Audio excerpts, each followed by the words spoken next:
नमस्कार दोस्तों, geopolitical angle से एक बहुत बड़ी डेवलपमेंट होने वाली है।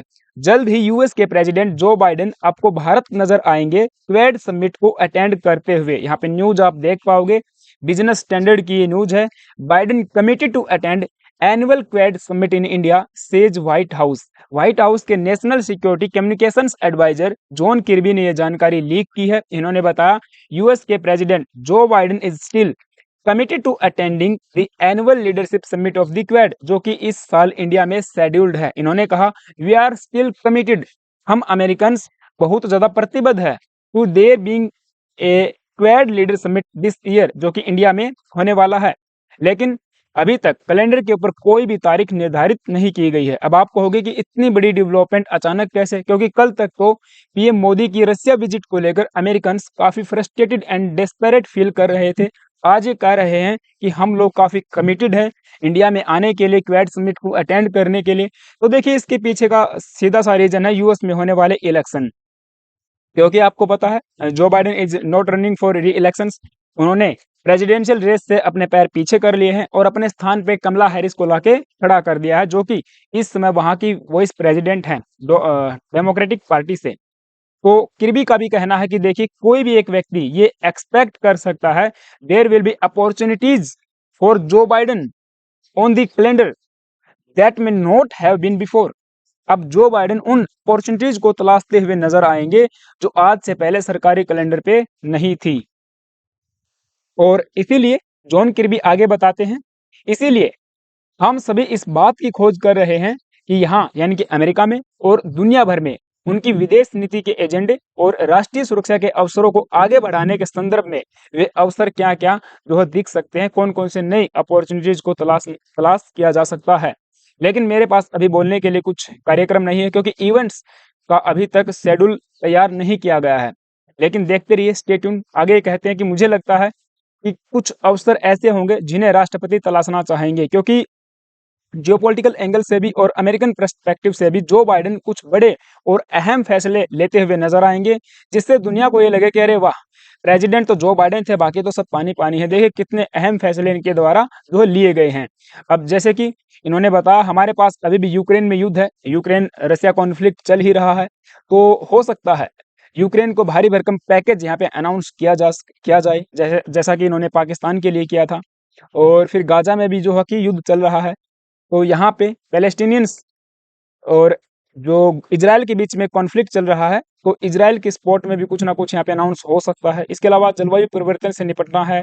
और एक सवाल में किर्बी ने यह भी बताया कि अभी भी बहुत बेचैन इंडो पैसिफिक है, यानी कि इंडो पैसिफिक जो रीजन है अभी भी रेस्टलेस है। उसके अंदर चाइना का जो एग्रेशन है वो बढ़ता ही जा रहा है।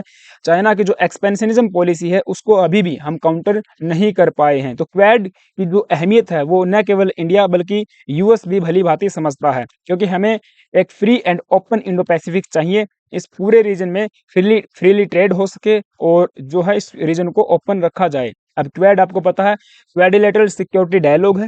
इसमें 4 देश शामिल हैं, India, Australia, Japan and USA. शुरुआत में आप देखोगे तो 2004 में जब सुनामी आई थी इंडियन ओशन में, तो उस डिजास्टर से निपटने के लिए ये 4 देश इकट्ठा आए थे to provide humanitarian and disaster assistance. इन्होंने बहुत अच्छा काम किया, क्योंकि एक बहुत बड़ा डिजास्टर हम कह सकते हैं 2004 की सुनामी। काफी लोगों ने अपनी जान गंवा दी थी, जान माल की हानि चारों तरफ देखने को मिली थी। ठीक है, तो ये 4 देश इकट्ठा हो जाते हैं। और फिर इसके बाद होता है कि 2007 में इस ग्रुप को, इस समूह को फॉर्मलाइज किया जाता है उस समय के Japanese prime minister Shinzo Abe के द्वारा। लेकिन इसके बाद अगले 1 दशक तक ये समूह डोरमेंट अवस्था में चला जाता है, क्योंकि ऑस्ट्रेलिया को कंसर्न था कि इससे चाइना इरिटेट हो जाएगा और ऑस्ट्रेलिया इस समूह से, इस ग्रुप से अपने आप को विड्रॉ कर लेता है। Australia withdraw from the forum due to the political pressure from the Chinese government and in the wake of the growing conflict between US and China in the Asia Pacific region, that is Indo-Pacific region। तो पूरे Asia Pacific में हमें पता है China और US के बीच में एक कॉन्फ्लिक्ट हमेशा से ही रहता है। तो इन सब चीज़ों को देखते हुए इस पूरे सिनेरियो में ऑस्ट्रेलिया अपने आप को विड्रॉ कर लेता है। लेकिन इसके बाद 3 से 4 सालों के बाद 2010 में मिलिट्री कोऑपरेशन को इनहेंस किया जाता है यूएस और ऑस्ट्रेलिया के बीच में। और इन्हीं मिलिट्री कोऑपरेशन या डिफेंस डील की बदौलत ऑस्ट्रेलिया का कमबैक होता है क्वेड के अंदर। फिर वो क्वेड की नेवल एक्सरसाइज को भी ज्वाइन करता है। अब क्वेड की जो नेवल एक्सरसाइज है, आपको पता है इसे मालाबार कहा जाता है, और मालाबार हमारा एक समुद्री तट है इंडिया का। तो मालाबार जो एक्सरसाइज है इसमें 4 देश शामिल हैं। हालांकि 2002 के आसपास ये एक बायलैटरल एक्सरसाइज हुआ करती थी बिटवीन यूएस एंड इंडिया। फिर इसके बाद 2015 में इसे जापान ज्वाइन करता है, एंड फाइनली 2020 में ऑस्ट्रेलिया भी मालाबार को ज्वाइन कर लेता है। नाउ आगे आगे हम देखते हैं कि 2017 में क्वेड को पुनर्गठन किया जाता है, इसको पुनर्जीवित किया जाता है, reflecting changing attitudes toward the China growing regional influence. तो चारों देशों को समझ में आ गया था कि इंडो पैसिफिक को फ्री रखने के लिए और चाइना के बढ़ते हुए रीजनल इन्फ्लुएंस को जो है कहीं ना कहीं काउंटर करने के लिए, कम करने के लिए क्वेड बहुत बहुत ज़्यादा जरूरी है। इसकी हमें समिट्स भी यहाँ पे करवाने पड़ेंगे। तो हमने देखा कि जो बाइडेन एडमिनिस्ट्रेशन हो या फिर ट्रंप प्रशासन हो, दोनों ने क्वेड को भारत प्रशांत क्षेत्र पर ध्यान जो है अधिक केंद्रित करने के लिए अपनी विशेष रुचि दिखाई थी, और विशेष रूप से चाइना की मुखर कार्यवाहियों के प्रतिकार के रूप में, यानी कि चाइना के द्वारा जो भी एक्टिविटीज इस रीजन में की जा रही थी उसको काउंटर करने के लिए चाहे ट्रंप प्रशासन हो चाहे बाइडेन, दोनों ने ही अपनी प्रतिबद्धता दिखाई थी। नाउ इसके बाद हम देखते हैं कि 2021 में क्वेड का एक फॉर्मल समिट होता है, लेकिन ये उस समय वर्चुअल हुआ था मार्च महीने में, राइट। और इसी समिट के बाद हम देखते हैं आगे चलकर 2022 में, 23 में और अब 2024 में इसका समिट होने जा रहा है, जो कि फिजिकल समिट हम कह सकते हैं। तो क्वेड के कुछ प्रिंसिपल्स भी बताए गए हैं, उन प्रिंसिपल्स पे बात करेंगे, लेकिन उससे पहले आप सभी से छोटी सी रिक्वेस्ट है, यदि आप चैनल पे नए आए हो प्लीज एक सब्सक्राइब करना और बेल आइकन को जो है कि प्रेस करके जाना है। Now the principles of the Quad.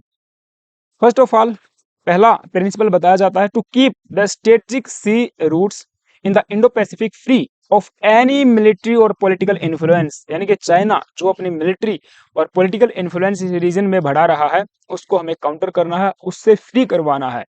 चाहे कोई भी विश्व का ट्रेड रूट हो, जो समुद्री मार्ग हो, उसको हमें फ्री रखना है।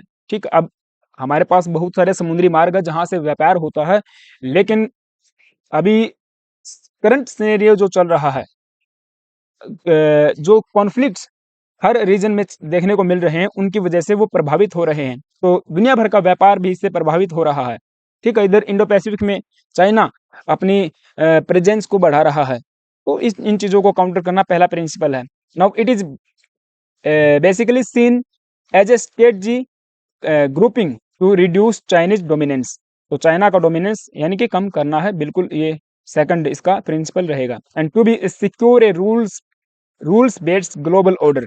तो जो ग्लोबल ऑर्डर है वो रूल बेस्ड होना चाहिए। ऐसा नहीं है कि किसी एक देश के इशारों के ऊपर सारा जो है चलने वाला है, right. Freedom of the navigation is the fourth principle of Quad. And A liberal trading system होना चाहिए, एंड टू ऑफर अल्टरनेटिव डेब्ट financing for Nations in the Indo Pacific region. अब क्योंकि चाइना हमें पता है जो डेब्ट ट्रैप पॉलिसी है उसको अपना के कई देशों को अपने चुंगल में फंसा चुका है, जैसे कि श्रीलंका का एग्जांपल ले लीजिए, म्यांमार है, इसके अलावा ये अब तुम्हारा पाकिस्तान है।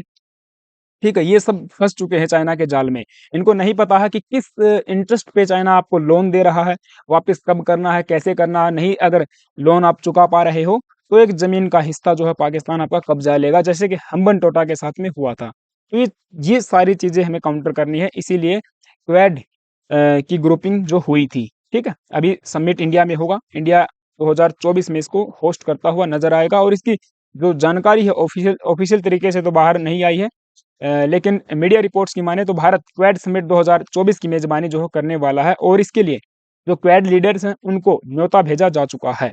क्योंकि अभी कल या परसों की ही बात है, 19 तारीख की बात है, क्वेड के जो फॉरेन मिनिस्टर्स हैं उनकी मीटिंग जापान में हुई है। Quad collaboration can ensure free and open Indo Pacific, says external affair minister S Jaishankar.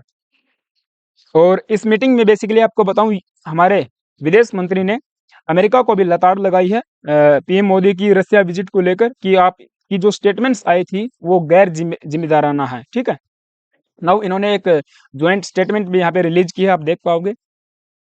We the foreign minister of Australia, India and Japan and the secretary of the state of the US United States of America gathered in Tokyo, Japan on July 29, 2024. शायद मैं वहां पे 19 तारीख बोल गया था, वो गलत है। हाँ, and reaffirms our commitment, common principles जो हमने बताया अभी अभी, and capacities to preserve and strengthen the international order for the global good. और वी हमने डिस्कस किया है and deliberated of these shared challenges and presents our respective vision for stability and prosperity together with other countries in the Indo-Pacific region and beyond, right. तो ये कुछ statement जिनके द्वारा दी गई, आप समझ पाओगे कि कितना अहमियत क्वेड यहाँ पे रखने वाला है। और बहुत एक बड़ी डेवलपमेंट होगी जब जो बाइडेन इंडिया में होंगे और इंडिया के प्राइम मिनिस्टर मोदी जी से वो गले मिलेंगे, जैसा कि हमने रसिया में जाके किया था। ठीक है, तो पूरा विश्व आई थिंक इसके ऊपर नजर रखने वाला है, और जो भी बड़ी डेवलपमेंट होगी इसके ऊपर एक अपडेटेड वीडियो में लेके आऊंगा। तो तब तक के लिए आप चैनल पे जो है नए आए हो तो एक सब्सक्राइब करना एंड बेल आइकन को प्रेस करना। Thank you guys, have a nice day.